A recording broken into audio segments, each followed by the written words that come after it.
Open a Bible, you find a big section called the New Testament, and you look through it and you see a series of texts called Gospels, then Acts, then Epistles, and then finally Revelation.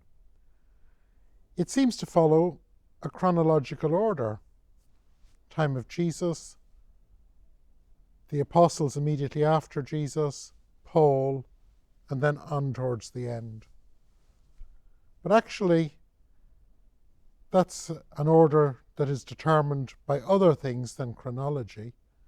But the chronology of the New Testament is a terribly important thing, getting the before and after right. Sarah, why would you say the chronology of the New Testament is important? Because I think we could talk about that before we talk about the actual chronology. Yes, well, it's so easy for us, removed by 1,000, 2,000 years from this time period when Christianity was being born and Rabbinic Judaism as we know it was being born. It's so easy for us to have a canon and just look across it flatly as a book. Here's the New Testament, and what does it say? But as a historian, I always want to know which came first when I'm looking at two things that seem to disagree.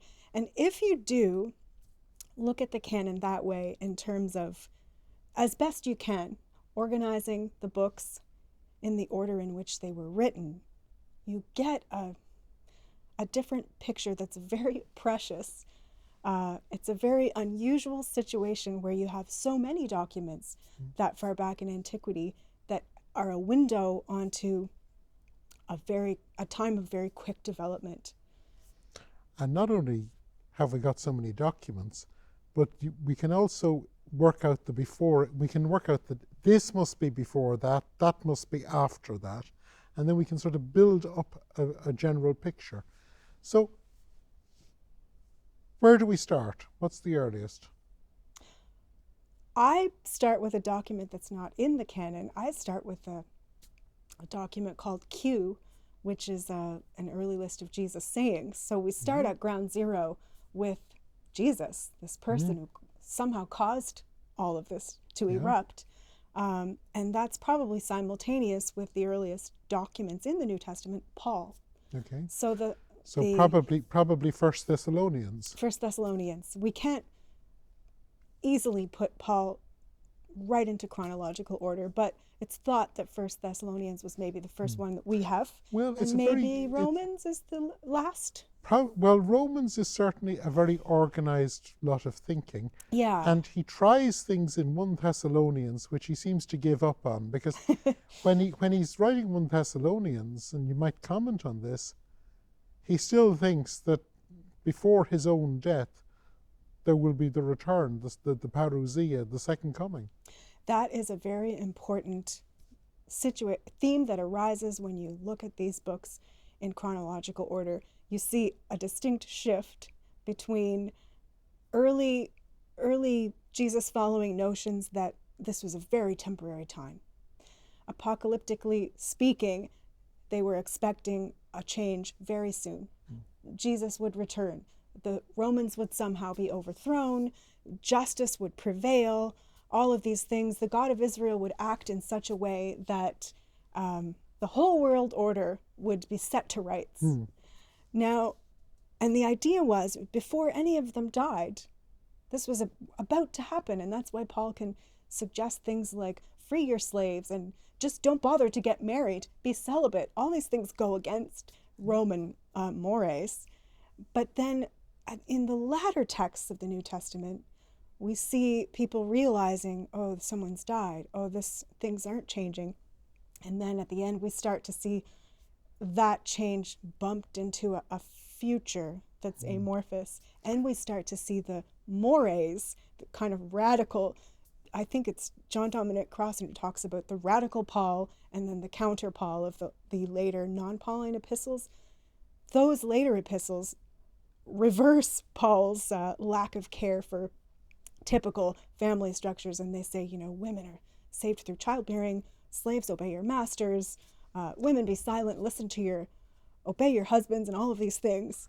And Because there's been a also shift. it's also a strange thing. If you think of First Thessalonians as probably the earliest document that's inside the canon, you could think of 1 Peter as one of the last documents. Mm-hmm. I think it was probably written in the 130s. Okay. The interesting contrast between these two documents, separated by about 80 years, is that in 1 Thessalonians, Paul sees himself at the very end of time. History is coming to an end. Mm-hmm. He's in the last days, Mm-hmm. and the history is all the time of the Jewish people. Whereas 1 Peter, he's at the beginning of something. Jesus is the start of. Mm-hmm. He's the beginning of. And it's interesting how the earliest document looks at the closing of history, and the last document thinks of the beginnings of history. Yeah. And Yeah. of course, the question is about this word, the New Testament. We think of it as a very fixed box, a category. It's actually more like, well, first of all, the concept took several hundred years to emerge. Mm-hmm. It only really fixes in around the time of Eusebius of Caesarea in the early 4th century.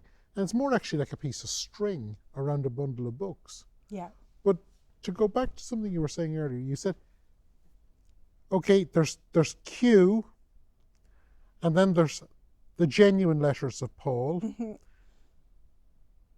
7 letters, usually. Yeah. 7 undisputed we'll Undisputed say. letters.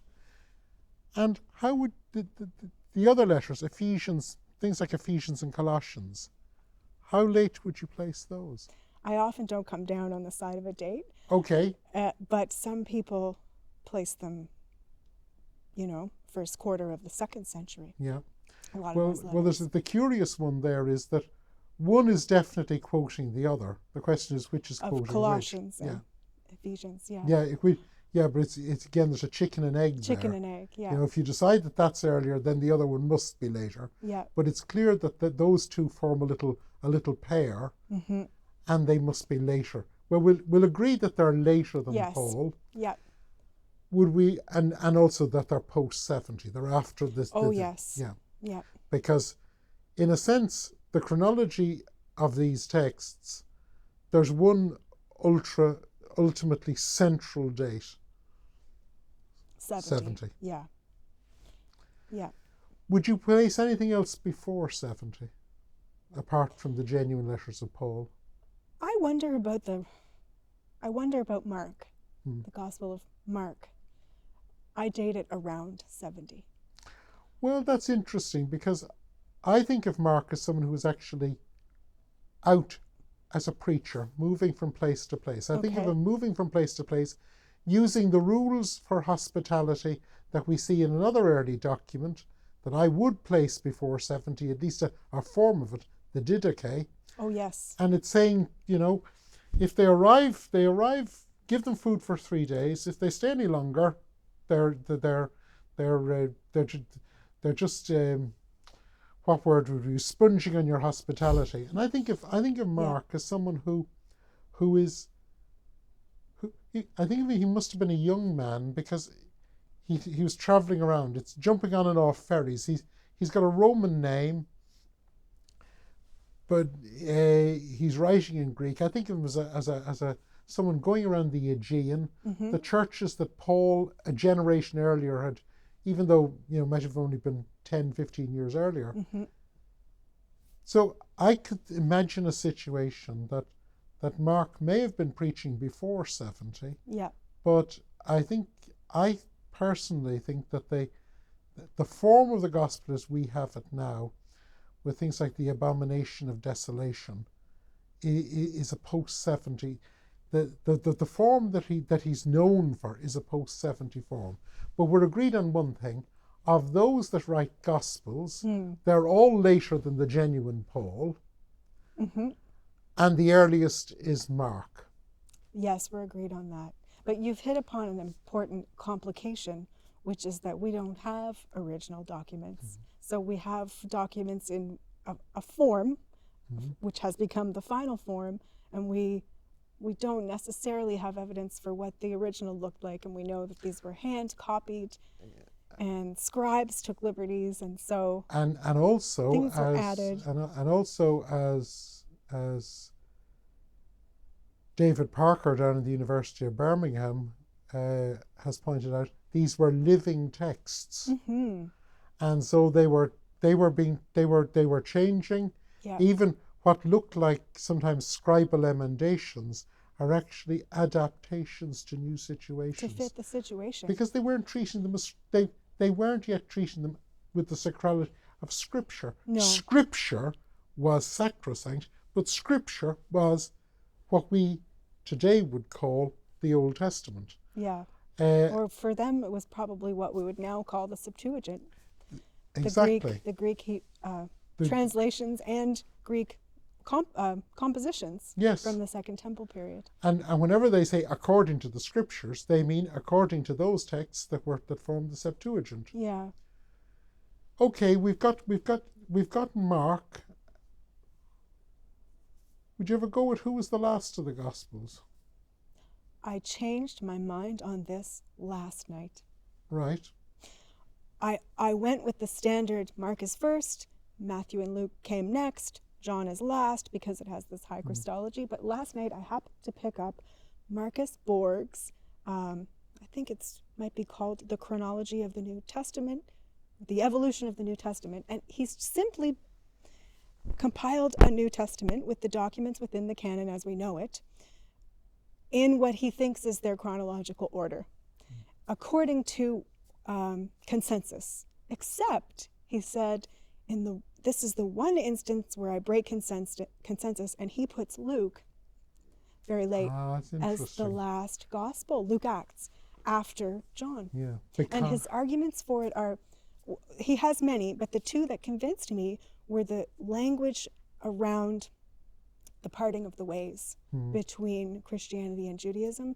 It seems quite solidified in Luke Acts, and the way Luke uses the Jews is similar to the negative way in which it's used in John, but according to Borg, even more developed. So I may just change my gospel dating. Well, I'd give you a different. I'd come to the same conclusion, but by a different route. I'd come to the route that if you look at the disputes that are dealt with in the churches in Acts, that has to reflect a situation in the mid-120s. So I would date Mark by reference to the temple. I'd say our form of Mark must be post-70. But I would deal with Luke the other way around. I'd start with Acts, and I'd put Acts around 125, and then since that must come after the Gospel, I'd say, well, okay, sometime in the early 2nd century, maybe a decade before Acts at the most. So I would be, say, Luke Acts between, say, 110, outside dates, 110, 130. And I think somewhere in the middle there we'd be about right. Okay. And then that leaves us with John and Matthew. Very hard to know. Yeah. But somewhere in between there. Matthew is reacting very much. He really has a very insider Jewish knowledge. And John has a different type of insider Jewish knowledge in that he's reading Philo. Yeah. And of course, there's the other thing that Luke, of course, is reading Josephus, which is another good reason for putting Luke late. Interesting. Okay. Well, now you've brought up a point which is true of all of Second Temple Judaism, all of early Judaism, which is, it's almost a caricature. The one thing people agree on when it comes to early Judaism is diversity. Yeah. And so you have highlighted that within the canon of the New Testament is a great diversity, which is a treasure for a historian who wants to learn about the 1st and 2nd century. And I think it's minimizing that diversity is one of the reasons why I hate the idea of the New Testament canon as a category thing. It's a bundling. It's just a bundle. Originally, it's just a list, a list for actual. Have you got? It's a library list, but yes, it's the sheer diversity of the way they deal with all sorts of questions. But even you think that they would have a unified way of presenting an image of Jesus. But there are almost as many images of Jesus. In fact, there are probably more images of Jesus in those documents than there are documents. Yeah. Because in some documents, you get conflicting images of Jesus. Yeah. There's an urgency in the first century writings that reveal to us that people are struggling to figure things out and to form their community boundaries and to make sense of the Roman context and community. We see lots of clashes. That leaves one strand. We've talked about the Gospels, Acts, genuine Paul, second Paul. We could go on and talk about the pastoral epistles, which are claimed for Paul. And of course, we could go on and talk about the letter to the Hebrews, which is also claimed for Paul. But there's one strand which we haven't mentioned, and that's the apocalyptic strand, which only comes up in the little apocalyptic passages in the Gospels, but does leave us one whole book. So where would you place it? Revelation. Revelation. I lump it into the broad category of Johannine. Okay. So, turn of the century. Okay. First quarter of the second century. But people have tried to date it based on which emperor they think it's referring to, and which. Oh, that's trying to decode letters. Decode. Yes. Yeah. So, where would you date it? Well, I'm fascinated by the fact that there's another apocalyptic book that we can date very accurately, and that's the book 4 Ezras. Oh. And you can date 4 Ezras. We now have it in its late 2nd century Christian Greek form, but 80 years earlier there was a shorter non-Christian, purely Jewish form in either Hebrew or Aramaic. And so this book changes religion, changes language, and gets extended. But if you look at the original core of 4 Ezras, which by internal evidence is 30 years after the destruction of the temple, you see a very similar but non-Jesus-centered take. So I think of Revelation, in the New Testament book of Revelation, and the original Jewish core of 4 Ezras as twins. One is a Jewish community trying to think apocalyptically. God is about to enter history while reflecting on the destruction of the temple.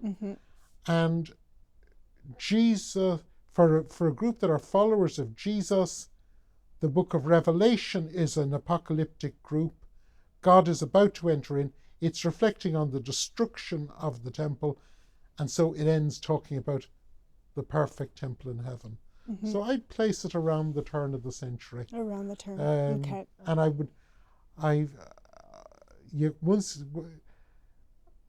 this trying to decode to find an emperor's name, Nero, Caesar, and all this, there lies the road to madness. Well, speaking of which, this business of looking at the New Testament chronologically is an alternative to the way that sometimes theologians or Christian practitioners look at it. And it's not that one way is correct and one way is incorrect, but there is a danger when you're looking at it horizontally, just across all the documents as one book, of making it about you, the reader, now. And that's a common devotional practice, and it makes sense because of reader theory. We do beautiful things with it. It brings comfort and all of this. But if you look at those, Revelation is placed last. It ends the New Testament. It ends with a curse upon anyone who changes any word of the book. Well, put that in a canon, and now you're cursing anyone who changes anything in that whole canon. And looking at it chronologically takes you out of the picture as the protagonist and makes the people behind the documents the protagonists. And it's, in my opinion, as a historian, it's more respectful to them to try and figure out where they fit and what are they doing. That is a lovely place to end. Thank you, Sarah. Thank you.